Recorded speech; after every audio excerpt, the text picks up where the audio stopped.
everyone, Natissa here, and welcome to the Subtropical Florida Gulf Coast, Zone 10, and to the first 2024 Spring Garden Tour. In this tour, you're going to see that my spring garden is not a blank slate. We don't really freeze here, so from winter going into spring, you're going to see a lot of winter crops that have gone to seed, and I do save a lot of seed. A lot of them chopped and dropped in the garden.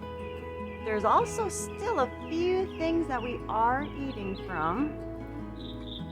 And of course, you'll be seeing our spring seedlings. There is so much to see that I probably won't get to cover everything. I'm hoping to do a separate tour of a lot of the perennials I'm growing. So with that said, let's get started.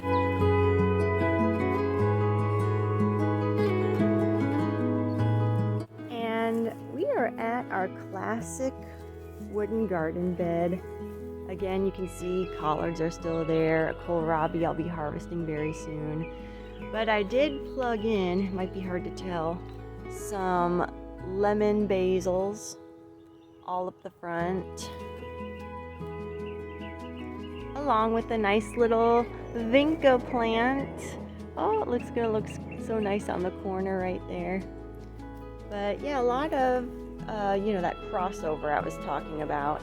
And here's the red amaranth, not really growing too well right here. I think it's because it's more shaded. And of course, like I said, our winter lettuce is going to seed. Beyond this gate, my south side of the garden,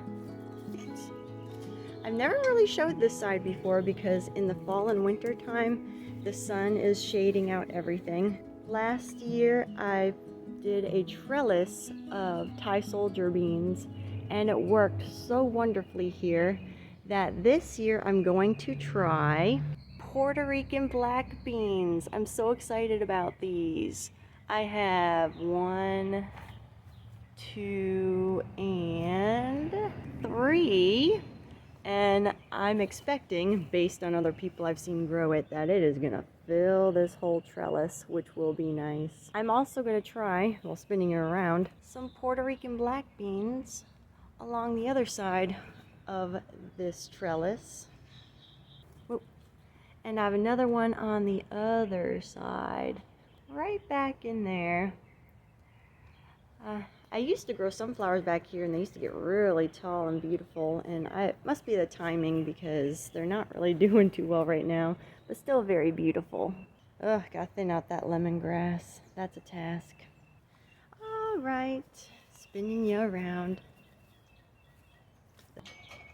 Oh no. Ooh, the birds are coming in. Better not be getting my mulberries. Okay, let's get started in this main part of the garden. And like I said, there's a lot that needs to be cleaned up. I have been cleaning it up slowly but surely, and a lot of things going to seed, but it looks pretty beautiful, I think. But gardens are always a work in progress, at least mine is. Before we enter the large Titanic beds, as I like to call them, let's look right over here to our, oh gosh, I'm blanking out on the name of this melon. It is my best looking melon right now. It is a Madhu. Oh, I'm blanking. I'll put the name down. But it says it's bred for multiple climates, and I'm hoping one of those climates is a humid one because I want melons this year. Bunch of self-seeded nasturtiums that were from our fall and winter garden, but we'll go along the back bed here first. All right, another nasturtium just starting out. That's really pretty.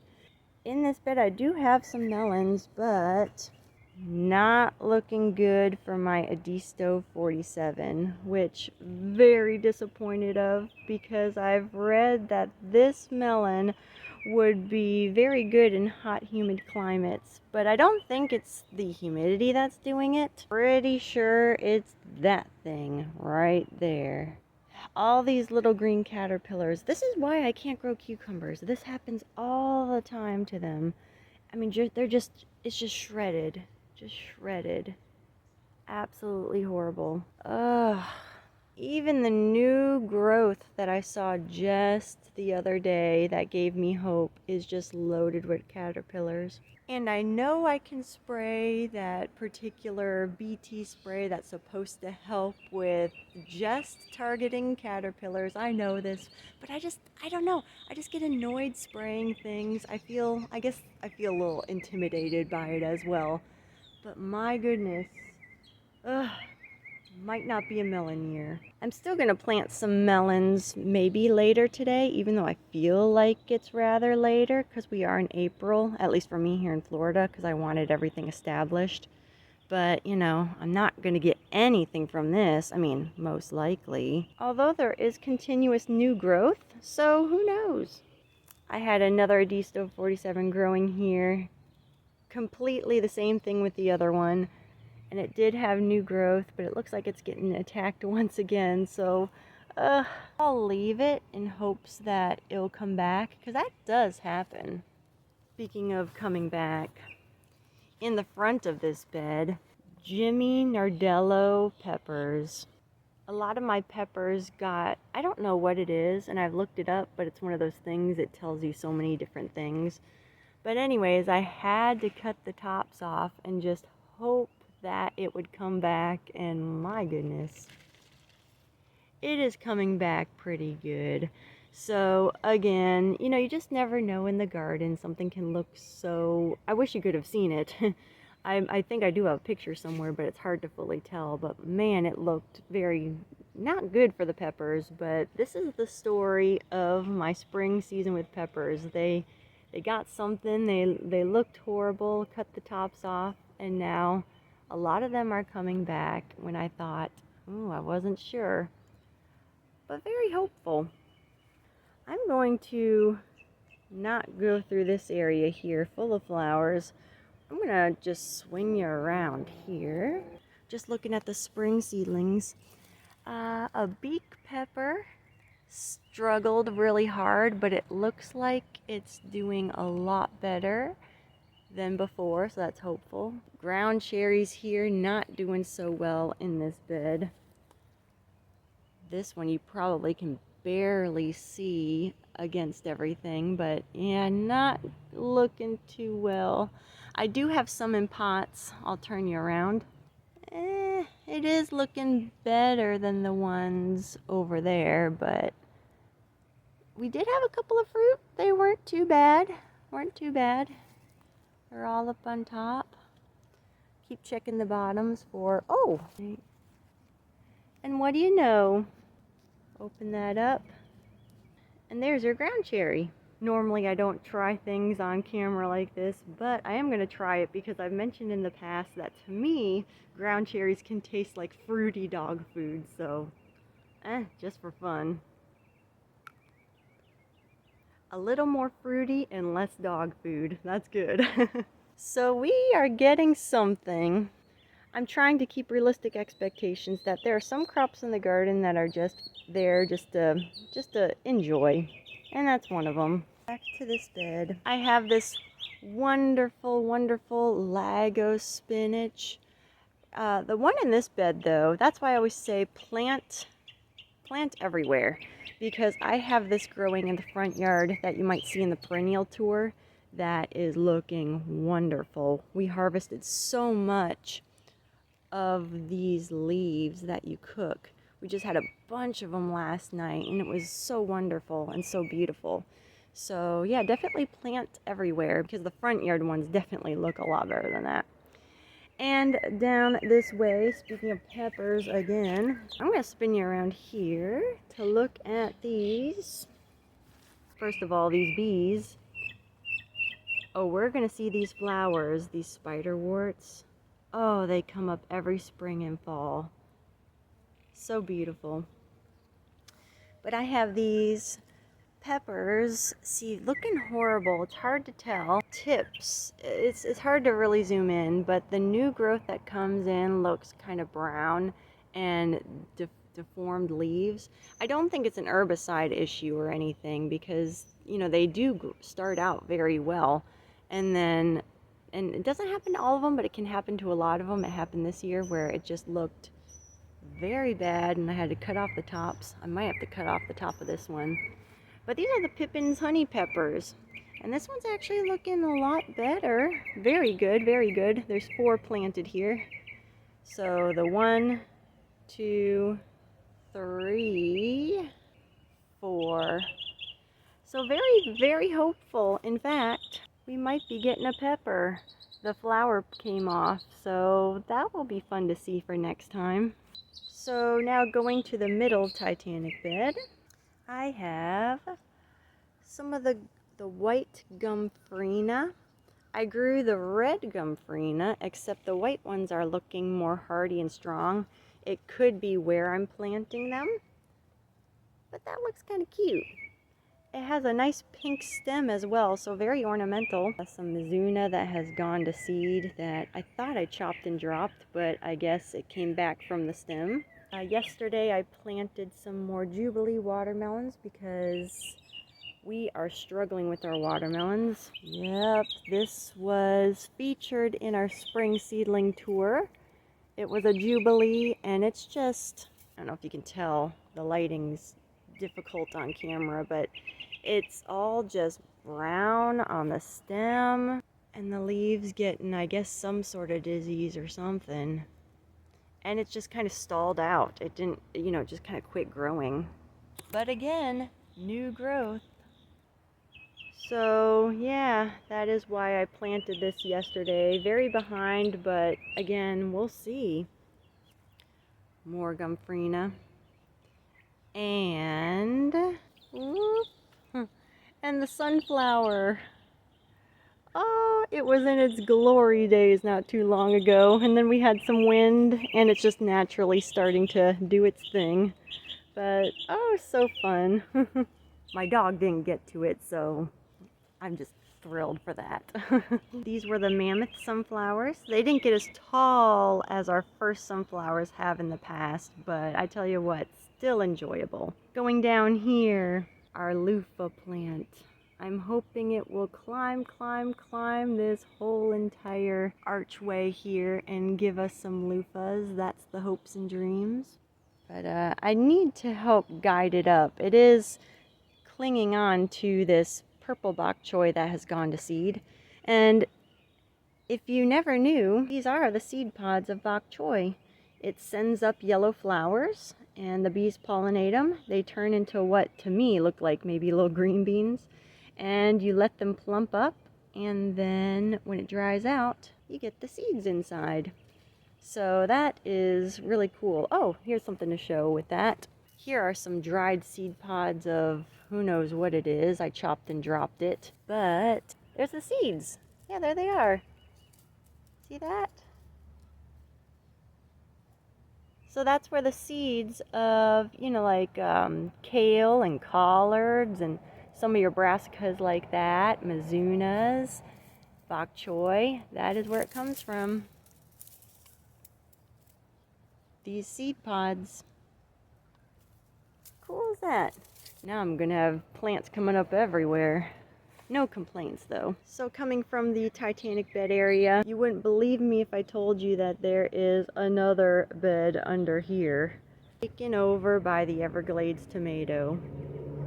In fact, this is a peach tree that I'm not counting on doing anything, unfortunately, but it is taken over by this Everglades tomatoes. If you followed me in the fall and winter tours, you saw this thing just coming up, and I was telling you, it's gonna get crazy. And they grow like weeds, and yep, I admit, this is me not doing anything to it. I just let it go. But now we have some spring and summer tomatoes. Something I think good to have in the garden is, this is a fire ring, and we have a lot of our garden waste in here. Maybe plants that were diseased, or maybe it was just, you know, too much of plant matter at once to put anywhere else. And we just stick it here, let it die back, and when we have our fires, we then take the wood ash and the biochar, or the chars, I should say, like the charcoals. I'm blanking on my words with that. But anyhow, we make is it the biochar where I stick in compost tea? Anyhow, we get a lot of that material from here. So yeah, don't throw away your garden waste. My goodness, it's, as they say, garden gold. All right, swinging in the back here. This is the bench area. And to the left, like I said, a kohlrabi that we are going to be enjoying soon. You can eat the leaves, and I normally do, but in spring, it's just, I don't know, I use it as chop and drop, as mulch at this point, but super tasty and good. We had some just last night. The chicory plant I showed you, a lot of these are from the spring seedling tour, by the way, so you can definitely see, if you've been following, that they are larger. That's the chicory. More chicory. Feverfew back there, hiding. When this kohlrabi gets out, hopefully it'll even do much better. This is where the honeycomb hybrid was. You can probably see, oh definitely, remnants of the honeycomb hybrid. But I did put in my only bitter melon. It was the Satsuma that came up. Gosh, I don't know what the deal is with my bitter melons this time. But another pepper, unfortunately getting a little spotted. But that's the story of my peppers. Things always happen to them, but then there's always new growth. And here is the eggplant that was in a lot of the spring seedling tours. Looking very good. At first it was, oh, a culprit on there. Welcome to the spring garden. Not for you, little worm. Whoop, bopped him off. Ew, he's on me. Yep, that's the story. Holes in the leaves. And I did plant another leftover eggplant, but what I'm going to do is I am going to select the best looking one, and so far it is this one. And it didn't look like it at first, but it is really coming into its own and just looking very healthy. And this is the second generation of the hybrid that I saved seeds from. And you always hear it said that, oh, don't save seed from hybrids. But you can, it's just you don't know what you're going to get. But that hybrid was just such a good eggplant for us last year that I'm going to take the risk. We'll be following that. And a sunflower about to bloom. It is the mammoth. It is not as tall as they were the one year we grew them, but no complaints. And a nice little barrier to hopefully deter my dog, because she has been eyeing this plant. She likes to eat sunflowers. Coming down, we have the tomatillo. This one's not doing too well. I mean, it's not doing bad. Well, I mean, it has been dealing with powdery mildew. I don't know if you can see that powdery white there. And it's just not the healthiest at all. But then you need two tomatillos, because I also have this one up here. And it is setting some fruit. There it is. They look like little lanterns. Isn't that cute? I'm hoping to get, there's more. I'm hoping to get a little crop of that just to play around with in the kitchen, but you need to have two plants for that to help with cross-pollination. They need pollination from the other plant, you know, like the bees go by on the flowers, and they need to have different pollen in order to produce. That's what I've heard. I should do an experiment with that sometime. Before we go beyond that way, just a quick scan of this bed. Yeah, this is where the dragon tongue bush beans were, and the kales still are. And these beautiful peach melba nasturtiums that are starting to die back, but still has very beautiful blooms coming upon them. The lettuce in pots that used to be in here have gone to seed, and I've been collecting their seed. Here's an example of how to get lettuce seed. They get yellow flowers, and the yellow flowers turn into these little white puffs. And when they're dried out, the seeds are in those dried flowers. How neat is that? And I like this variety, so I'm just gonna pop it back in the pot. See you in the winter. Recognize this plant? It is the Aros Campolo pepper. Remember, it was like pretty much, I mean, it was getting to be as tall as me, and we cut it back, and it's already starting to produce more flowers, which means more peppers. It's hard to tell, maybe in person, but it's definitely a lot more small and a lot more bushy. And we have, like I said, flowers, which, if pollinated, will be peppers. And it's looking very healthy right now, so that's very good. I might cut off this little top end. I was just doing a quick prune, and when I chop and drop, I don't do it it doesn't look the nicest when I do it. I just do it because I know it will mat down and mulch into the ground, so I don't worry about it. But anyways, yeah, I'm gonna trim off this little guy. Between this tomatillo and the Aros Campolo pepper is my hope for the winged bean. I'm struggling with these, but I've been very diligent about watering them just about every day, and maybe a little promising. I do see a little new growth on the tip, and it is starting to wind up the trellis, so I'm hoping so much. But what didn't work out this year at all that I planted was the cardinal vine. I really thought that was going to be a crazy beautiful grower, but every one I planted along this fence and around in other parts of the garden didn't do too well, so But what is doing well, let me take you back that way a second, is the butterfly pea. Not too bad at all. This is the one with the blue flowers. And I did have a side-by-side of the cardinal vine, wherever that went now in this area. But it was doing horrible. Planted this guy in, and it's looking way better. So it just shows, grow what works. Oh, the grapes are coming in. I probably should talk about that more in the perennial tour, but just giving you a quick little view of that. Oh, I'm hoping for the ashwagandha to work. The seedlings got heavily attacked with spider mites, and I've been spraying and trying. I just use soapy water. It's worked for me in the past, but these ones are struggling a bit. But I do have one in the front yard that is looking promising, so we'll see. More wing beans, I hope. And oh no! Aw, this I planted yesterday, and I can tell something got it. Ah, well, at least the half of it.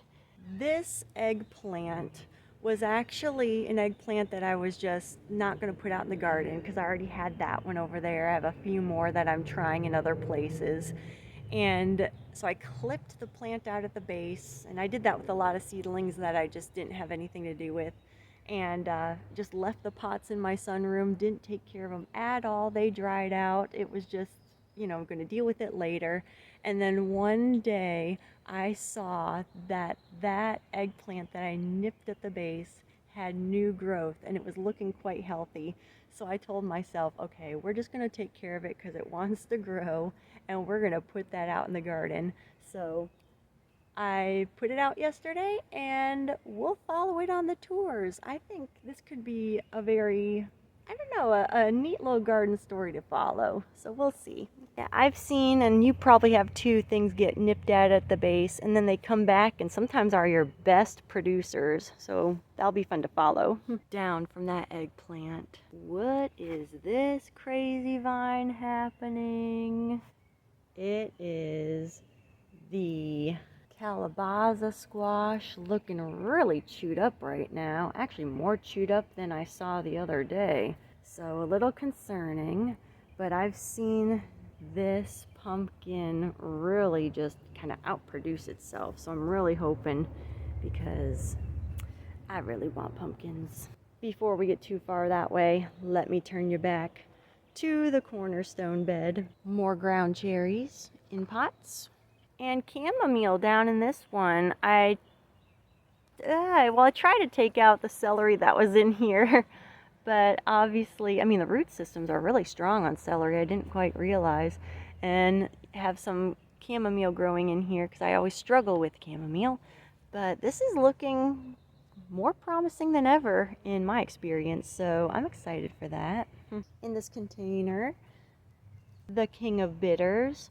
Not excited to try it because it's extremely bitter, but I've heard it may have some really good health benefits and it grows very well in my climate and in poorer soils. So of course, I gotta try it. Cosmos here that hopefully will bush up, it'll look nice. And a couple of the basil plants.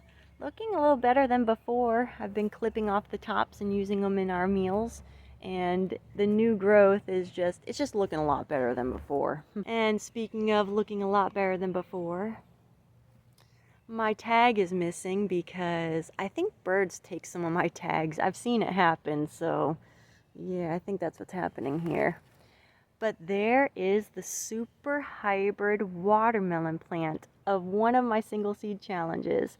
And if you saw the video at the end of one of my updates, I think it's number 3, the planting day, it was not looking good for this one, but it's still growing slow, but I need to cut this blue feathered lettuce back because I think that will help it out. But, I mean, we'll see. It doesn't look as bad as it did before, so, I'm hopeful. And a project I'm working on. I'm not going to go too into it at the moment, but I do have corn growing in this bed. And in the middle of the section, here's our beautiful coreopsis. I planted these coreopsis in our fall planting video of I'm Planting Everything. And they are looking just so wonderful. One of my favorite flowers. Sun's really coming out. It looks really beautiful in person. Hopefully you can see it on camera. And our beautiful cosmos, the picote, I think it's pronounced. But very, very beautiful. Oh my gosh, love it so much, love it so much. Some mustard's gone to seed. This is one of my favorite little patches in the day. Just have all those different flowers going on right there. It's just so lovely, so wonderful. And more of that corn I was talking about. A little nervous. Lots of little buggy holes in there. Hey, that's the Florida spring summer garden for you. And in this soup pot that actually got a hole in it while we're cooking, we instead turned it into a garden pot, something you can grow food or flowers in it. And some cosmos, not cosmos, the coreopsis. That's that yellow flower that I was showing you right over there. It's coming up in this soup pot. Oh, it's gonna be so nice. Flowers coming soon. And last but not least, in this bed that is, our other single seed challenge, the seedless watermelon. Yep. If you want to know more about the single seed challenge, I do have a short video describing what it is. And if you check out my channel, you'll see that I've been doing updates on that challenge. So that is what the seedless and super hybrid watermelon are all about. But it's looking really good. Really good. You have to look at these spiderwort flowers. Hopefully you can hear me with the buzz of the bees. There are so many bees buzzing. So beautiful. I did not plant these flowers. They were here when I moved here, and they come up every spring and fall. Die back in the summer, and they're not around in the winter, but when they do go back, I don't have really one to show you, I don't think, but it makes a beautiful ornamental clumping grass, so you know where they are, and it's just so beautiful. Look at that. Man, I don't think this camera is picking up its beauty, but just trust me, it is. So beautiful. My beloved, as I keep calling them, my beloved blue-feathered lettuces are really growing tall. We've been eating from these a lot. I've been chopping and dropping the larger leaves at the bottom and just eating the ones toward the middle and the top. I mean, I don't mind eating the larger ones. It's just sometimes critters make their home underneath the larger ones and I just don't want to deal with it, so I just chop and drop them and let it be mulch. But very nice. I really like it. Been harvesting the pigeon peas that we were looking at the earlier part, or I should say the later part of the fall and winter. But they are drying out and I have been harvesting them and I will be shelling lots and lots and lots of pigeon peas. Yeah, still a lot of pigeon peas to harvest. It has fallen over, but these flowers here is actually radish left in the ground. It has gone to seed and it just makes a very stunning display of flowers. Looks so beautiful. And the flowers, when they are pollinated, turn into these green pods again, which are the seed, or the seed is inside the green pods. When you let them get large and dry out, the seed will be in there. But before that, you can actually eat these green radish pods. And again, I just picked a whole bunch for dinner. It tasted really good. So there's something to do with your radishes in the ground. Just leave them in the ground. Coming from that beautiful display, we have in these containers, and if you remember, in our fall and winter garden, this container had my prized cabbage, and now it has not a habanero, but a habanada pepper in it. And my goodness, it really has gotten bigger since our spring seedling tours that I've been giving. And next to it, ooh, a little spider on there, but not gonna touch that. But a snapdragon flower right here. I actually have two of them. I probably should, cut out one of them so that way the other one can really bush out. But yeah, looking very nice. And a summer savory herb.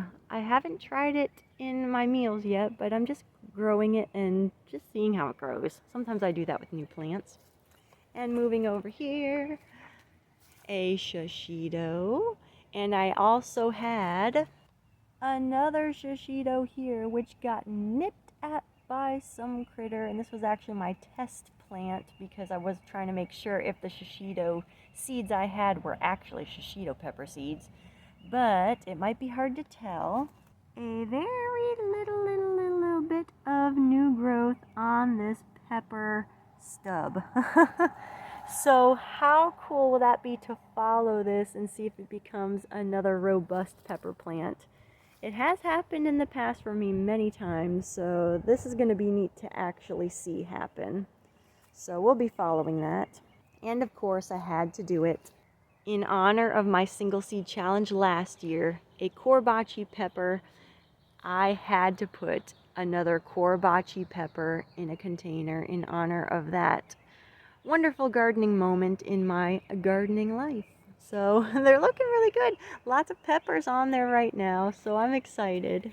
So coming from the pepper pots was, if you followed my fall and winter garden tours, was the tung ho, the beloved yellow flower that I have loved so much.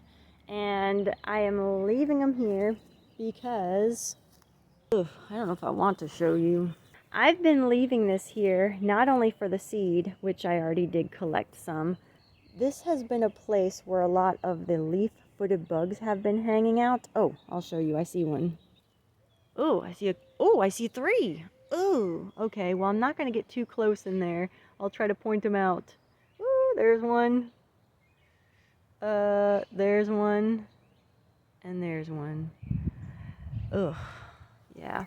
So my husband comes out about maybe once or twice a week, and we clean this plant out with many of them. So, well, he takes care of them. I don't do that. Sometimes you grow crops to be what they call trap crop, and we are going to leave this here as long as we can just to keep taking care of those bugs, because those critters are going to take over the garden if we don't do anything about it, and they actually do a lot of damage to your plants and your fruit.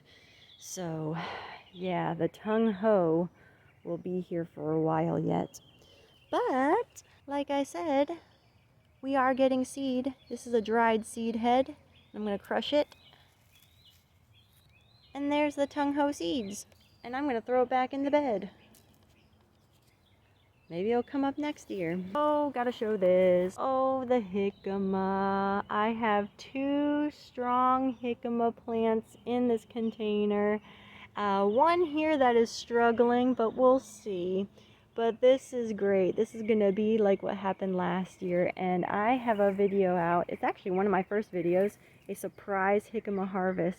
And kind of the same circumstance. I grew a number of seedlings, only 2 made it, and I didn't expect to get anything from that harvest. And gosh, yeah, it was a surprise.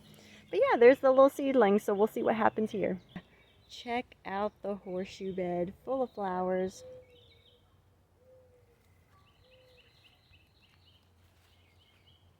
So beautiful. There's that radish.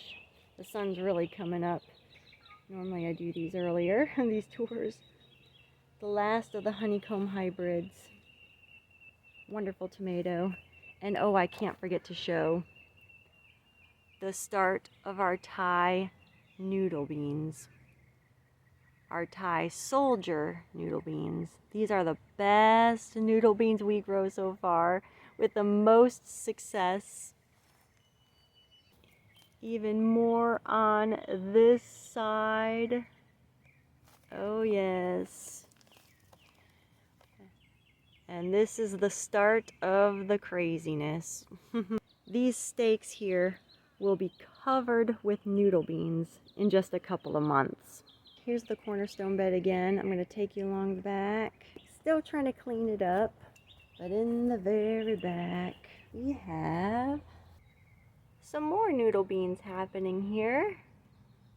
Yeah, so this is going to cover the fence, hopefully. I think this is the asparagus variety. I mean, they're called asparagus beans, but this one, if I remember correctly, was a lighter colored bean, which will be nice to see. And hopefully we'll cover this whole entire trellis. I have another one right here. And then I have what is called the Orient Wonder variety. Let's see if I can get back there. Right there, already getting its true leaves. I never really grow here in the fall and winter time because the shade of my house shades a lot of this area out. And I have talked about how I'm still going to utilize some of the shady area for next year because it did work so well in the end. But this area, you know, back where the AC unit is, I don't really do anything to it until the spring and summer because the sun is just starting to come and touch this area. So I'm excited. I really hope we get a lot of noodle beans here. And if you were following the fall and winter tours, this mystery plant, the squash or melon, that just popped up and I didn't know what it was. No one knew what it was. And we still don't know what it is because it is just gone. It was a fun mystery. We still don't know how it got there. Working our way back from the mystery that is always going to be a mystery. Oh, it looks horrible right now. This did not happen last year. This is my beloved Indian burgherkin. This one has definitely been eaten down, but it's not gone. I really don't believe it's gone.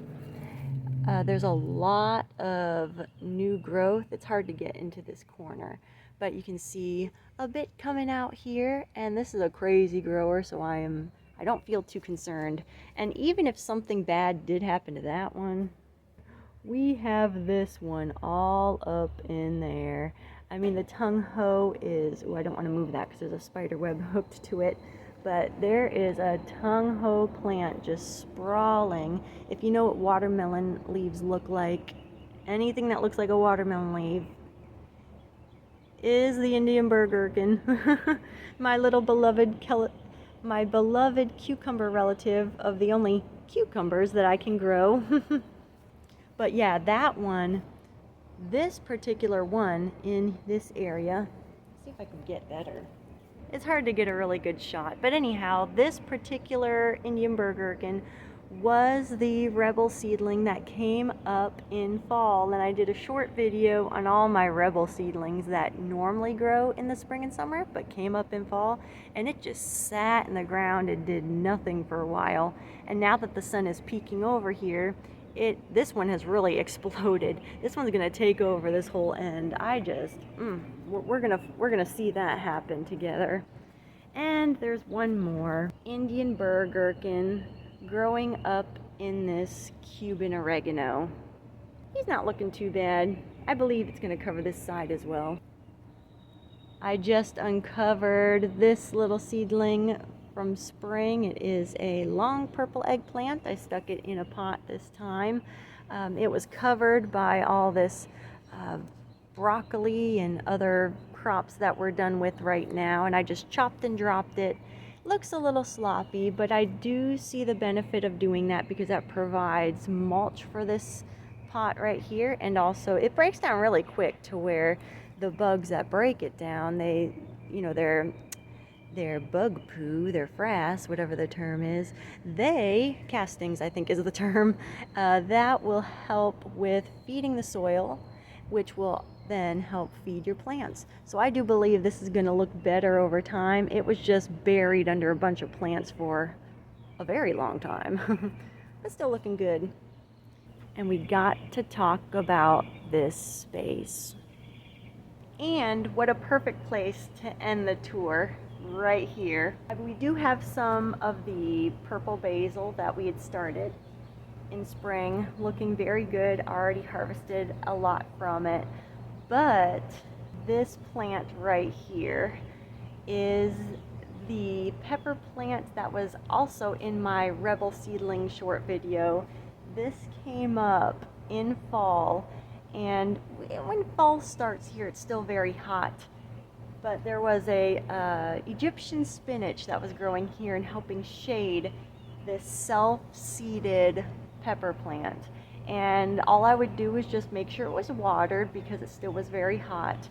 And it started looking very diseased as we were, getting in the winter time. There was no sun here, and peppers don't like it too cold. Not that we had a really cold winter or anything, but all of a sudden, as the sun is beginning to touch this area, this plant just exploded and had so many blooms on it, still has so many blooms on it.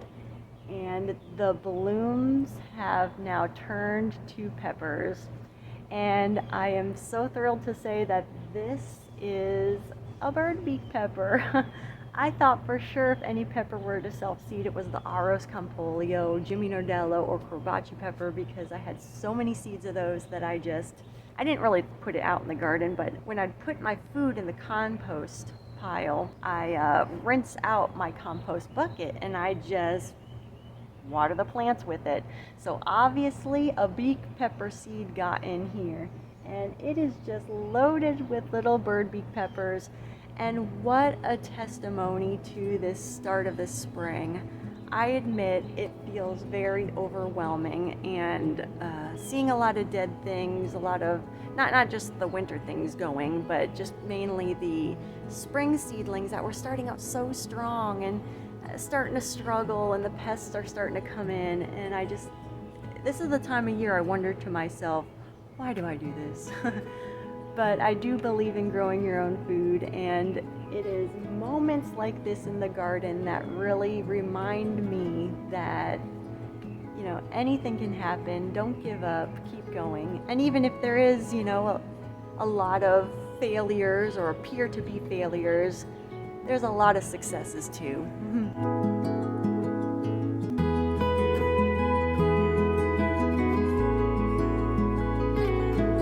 The sun is coming out, but I hope you enjoyed this tour.